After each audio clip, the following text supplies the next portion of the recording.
যে দেখছেন, oh my God, I got the shot, I got the shot. পৃথিবীর সবচেয়ে বড় প্রাণীর কথা ভাবুন। এমন একটি প্রাণী যার দৈর্ঘ্য 3টি বাসের সমান, ওজন 3টি ট্রাকের সমান। এটি কোনো ডাইনোসর না, কোনো মহাকাব্যিক দৈত্য। এটা একটি নীলতিমি।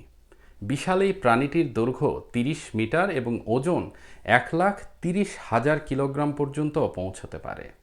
একটি নীলতিমির জিভের ওজন একটি হাতির সমান, আর এর হৃৎপিণ্ডের আকার একটি গাড়ির সমান। নীলতিমি দৈনিক প্রায় 4 টন krill খায়। krill হচ্ছে চিংড়ি মাছের মতো দেখতে ছোট্ট এক ধরনের পোকা। তারা তাদের খাদ্য খোঁজে ঠান্ডা পানিতে, কারণ ঠান্ডা পানিতেই প্রচুর পরিমাণে krill পাওয়া যায়। তারা খাদ্য খাওয়ার সময় বিশাল পরিমাণে পানি মুখে নিয়ে তার মধ্যে থাকা krill ফিল্টার করে খায়। নীলতিমির ডাক পৃথিবীর সবচেয়ে জোরালো ডাক। তাদের ডাক 8 থেকে 25 হার্জ ফ্রিকোয়েন্সিতে হয়, যা হাজার হাজার কিলোমিটার পর্যন্ত শোনা যায়। তাদের এই ডাক শুধুমাত্র যোগাযোগের জন্য নয়, বরং তাদের অবস্থান জানাতে এবং সঙ্গী খুঁজে পেতে সাহায্য করে। নীলতিমির বাচ্চা জন্মানোর সময় প্রায় 8 মিটার লম্বা হয় এবং তাদের ওজন হয় 4,000 কিলোগ্রাম।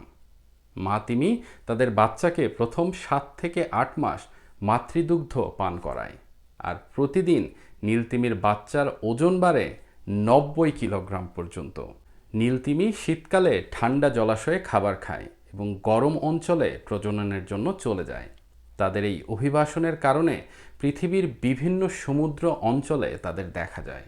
প্রতি বছর এপ্রিল ও মে মাসে ঠিক গ্রীষ্মকাল শুরু হওয়ার আগেই আপনি যদি কানাডার নিউফাউন্ডল্যান্ডে আসেন, তাহলে সমুদ্র তীর থেকে নীলতিমি দেখতে পাবেন। 1966 সালে আন্তর্জাতিকভাবে তিমি শিকার নিষিদ্ধ হলেও নীলতিমি এখনও হুমকির সম্মুখীন। জাহাজের ধাক্কা, শব্দ দূষণ এবং পানি দূষণ তাদের জীবনের জন্য হুমকি সৃষ্টি করেছে। 2014 সালে মন্টেরি বেতে একটি আর্কা দল একটি নীলতিমির উপর আক্রমণ করে। নীলতিমি তার বিশাল পাখনা দিয়ে প্রতিরোধ করে, কিন্তু আর্কারা তাদের বাচ্চাকে শিকার করতে সক্ষম হয়।